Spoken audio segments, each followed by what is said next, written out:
Some of them are really stupid. Some of them are quite What serious. bar size am I? Yeah. what flavour is your favourite one monster munch? But yeah, just answer them as quick as possible. Yeah. Yeah. Okay. Fiona McKenzie wants to know why you have so many pseudonyms. Why? I'm a man of many identities. Why? I used the first name Tommy. I used Tommy Robinson because I wanted to hide my identity because I knew what would come with it. The death threats, the attacks. So I wore a mask and I knew who I was. So that's why I used the name Tommy Robinson. Paul Harris, so I changed my passport name to Paul Harris so that I could rent the property and not be found on the system. But then that got exposed that I was Paul Harris. So now I've had to look at other ways because I can't be on the system. I was born under the name Stephen Yaxley and I was adopted by my parent named Lennon. Stephen Yaxley. There's no big, really. So everyone's like, why do you use different names? Because I've had 5 Osman wars. People want to kill me. There's 6 in jail for guns and bombs. No other reason. Safety. Okay, moving on. Chris Meadows would like to know, would you rather fight 20 duck-sized horses or 1 horse-sized duck? Yeah. I'm a lover, not a fighter.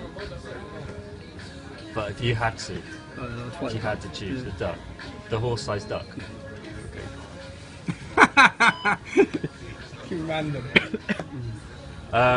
What ethnic group constitutes English? Does it include Irish, Anglo-Saxon or Celts? And that's from Chris Kerrigan. For me, the ethnic group of English, you know, like I had this argument with some geezer who goes on about to be ethnically English, because I said, what are you saying, that Ian Wright's not English? To me, you're born here English. As long as you embrace the identity, embrace it. My mum's Irish. So I think that's more kind of aimed at maybe the racism that some people perceived was inherent in some I of the think you have to have an identity, yeah? Like in America, everyone swears Legion of Stars and Stripes, so you get a black man from America, he's American. You know what I mean? Over here, it's like everyone goes back into their own identities. A man says he's Jamaican, and Pakistani says he's Pakistan. You should all be embracing this country. You're here, it's your homeland. It's give you everything that's great. And that's what gets so many people frustrated, is they come here and they just declare war. It's like, you're not actually grateful at all for the opportunity you've been given in this country. Moving on, Jason Porthouse wants to know what changed your mind, i.e. from leaving the EDL? We were making a hell of a noise about a lot of things, but it's like, how do we solve the issues? And that's what made me change my leaving. Because it's not Different methodology, different way. it's not the right. It's not helping to solve the problem. It's helped to make a noise so far, but if we want to solve the problems, I don't think marching through the streets for the next 10-15 years is going to get us where we need to be. Josh Baker wants to know why has the EDL seen a rise in what he deems the far right or Nazis, or you deem the far right or Nazis? Because the media keep telling them that it's for them. So we've been battling for 4.5 years within this organisation to keep absolute buffoons out of it. And every time the media run a story, they say the far right extremist organisation. Now, if you're have far right ideas, you're just going to look at that and think, that's for me. No, you keep getting invited by politicians. And just, I guess, quickly, how does the EDL differ today than how it did at its conception? How your vision, I guess, of what you wanted the EDL to be and how it is now? It's just got so hard to control. It's just so hard to control because you can't control the people that attend. So anyone can attend. So you say like one thing was Lee Rigby. When we were doing those things for Lee Rigby after his death, I got so frustrated because we're not there for the UAF. In what we're talking about, they are irrelevant. These far left organisations, they're irrelevant. I don't want to talk about them. Don't want to talk about them. Don't want to see them.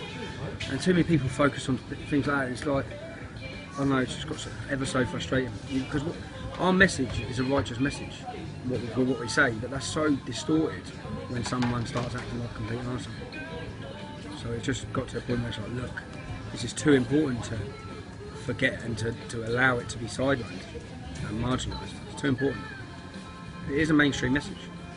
Like, not the actions of the EDL, because most people find a lot of them they disagree with a lot of the actions. But what we're saying, it connects with everyone. It's common sense. Okay, James Gracie wants to know what your favourite flavour of Monster Munch is. Beef, easy. Beef. Yeah, fair enough. Jim wants to know, what does Britain mean to you? What does Britain mean to me? Yeah. You see, the British thing, like, because first and foremost, I'm English. Yeah? It's like, I don't see myself as British. You know, when it actually frustrates me quite a lot how everything's like, well, you're British, but hey, British, man. So no, I'm English. Born in England. What's the difference then? Well, I don't identify with Wales. Yeah, but I don't identify with Scotland. Even though my dad's Scottish. Yeah, but you could say the same. You could say the same about being from Dorset or from Birmingham. If you're from Germany, you don't call them. If you're from Germany, you don't call them European, do you? Yeah, but this is just names we give to a collection of kind of places. But why don't we just say the world? Why don't we say, well, you're from the world? Yeah, but I don't mind saying that. But you're saying you're English rather than Great British. Yeah, I'm saying I'm English because I'm born on English soil, and the history behind it. And so what's the problem? Sorry, what's the I'm problem? arguing, but what's the problem with being just English rather than British? Why do you have to make the distinction? Because they're completely different countries, different histories, everything. It's like, I don't know if it's tribalistic. Like, I love Luton. That's part of me. Is I feel massively passionate about Luton. I love it. And people say it's a shithole. I say it's our shithole. Even though you walk down the street and get I love it. knocked out. I absolutely love it. I'm so passionate about the town and the people that are in it. And it means everything to me. And then that's the same. I feel the same sort of belonging and identity. It's what's made me who I am. My identity. And that's what people have to have an identity and feel proud about where they are and where they come from. No, I do, but when it says but yeah, that's fine. But by kind of saying you're not British and kicking up a fuss I'm not about being kicking up British, I'm not kicking up a fuss because that's kind of creating. Our armed forces, we have a British armed forces, yeah. So they fight under that, which is why I'm immensely proud of that as well. But I'm English, first and foremost. I can see that. Yeah. I mean, but I see proud that of as that. a little bit tribalistic. Yeah, it is which is tribalistic, kind of part of the whole problem that Well, we've no, got. because you can't break down our history and identity and just erode it and say you're all British. No, we're not. No, actually, we're English, and we're proud of being English. No, but you're kind of. I understand that, but you're kind of, by saying I'm British. No, I'm English. I'm not British. You're creating a divide. You're creating. What do you say you are? I say I'm from Dorset. I'm a country boy. Why say you're from Dorset? I live in London. So you're not British? I guess I'm a British citizen. I've got a UK passport. Would you say you're British? You get a passport. I guess I would say I was British. So then what about if I said no, you're not European? I'd say I'm European as well because I live in Europe. What have we got to do with Germany? We're a little island. What the hell have we got to do with any of those countries over? I've got a lot in common with people living in Germany. I've got a lot in common with people living in Egypt. I've got a lot in common with people living in Iceland. I've got a lot in common with people living, in Israel. I've got a lot in common with people living in Palestine. I've got a lot in common, more in common with. So you think we should get rid of the whole British identity? I'm not saying no, but I'm not saying. Should we get rid of all the flags and call ourselves EU? No, I'm not saying anything. I'm saying. What I'm saying is, if you start saying I'm this, I'm not that. We that. are English. This is England. We have a little map, and it breaks off and it divides, and it's got so much history of this individual England, massive history that we should be immensely proud of.